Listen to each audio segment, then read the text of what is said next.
கர்த்தருக்குள் பிரியமானவர்களே, ஆகஸ்ட் 24 இன்றைய பனித்துளிகளின் தலைப்பானது கர்த்தரை தேடி ஜீவனை அடை.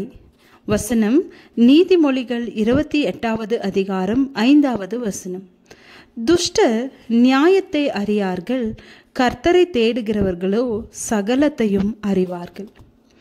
சவுல் ராஜாவாவதற்கு முன் தாழ்மை குணமுள்ள கர்த்தரை தேடுகிற ஒரு மனிதனாக இருந்தான். அவன் தகப்பனுடைய கழுதை காணாமல் போனது. சவுலும் வேலைக்காரனும் அதை தேடியும் கண்டுபிடிக்க முடியவில்லை. இருவரும் கர்த்தருடைய தீர்க்கதரிசி சாமுவேலிடத்தில் கழுதையை குறித்து விசாரிக்க போனார்கள். கழுதையும் கிடைத்தது. சவுலினிடத்தில் தேவ ஆவி இறங்கினபடியால் சவுலும் தீர்க்க தரிசனம் உரைத்தார். ஆனால் ராஜ்யபாரம் அவன் கையில் வந்த பிற்பாடு அவன் தேவனை தேடுவதையும் அவருக்கு முதலிடம் கொடுப்பதையும் விட்டுவிட்டான். கர்த்தருக்கு பயப்படுதலே ஞானத்தின் ஆரம்பம். தேவனை அறிகிற அறிவுதான் அறிவு என்றும் வேதம் சொல்லுகிறது. சவுல் தேவனை தேடாததினால் புரிந்து கொள்ளுகிற அறிவு அவனுக்கு இல்லாமல் போயிற்று.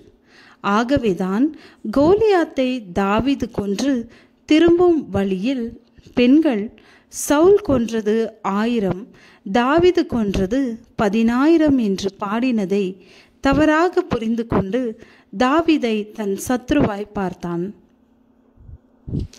சவுல் 1000 பேரை கொல்லவும் இல்லை, தாவீது 10,000 பேரை கொல்லவும் இல்லை. இஸ்ரவேலின் போருக்கு சென்று திரும்பி வரும் வீரரை பெண்கள் புகழ்ந்து பாடுவது ஒரு வழக்கமாயிருந்தது.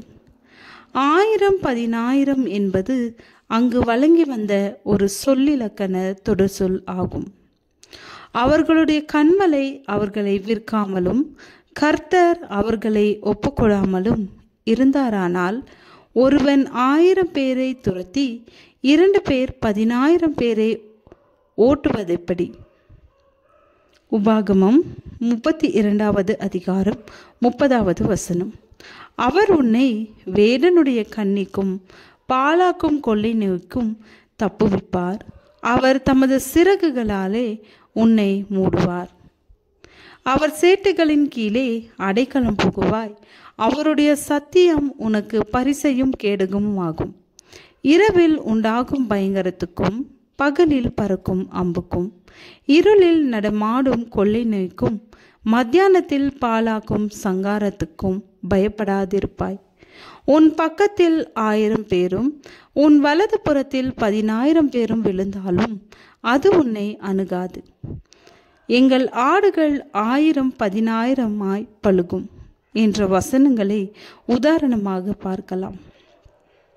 கர்த்தரை நாம் தேடவில்லை என்றால் சக மனிதர்களை புரிந்து கொள்ளாமல் பொறாமை கொண்டு வீணான வைராக்கியம் கொண்டு ஜீவனை இழந்து விடுவோம். ஜெபம். ஆண்டவரே, உம்மை உண்மையாய் உறுதியாய் தேட எங்களுக்கு கிருபை அருளும்.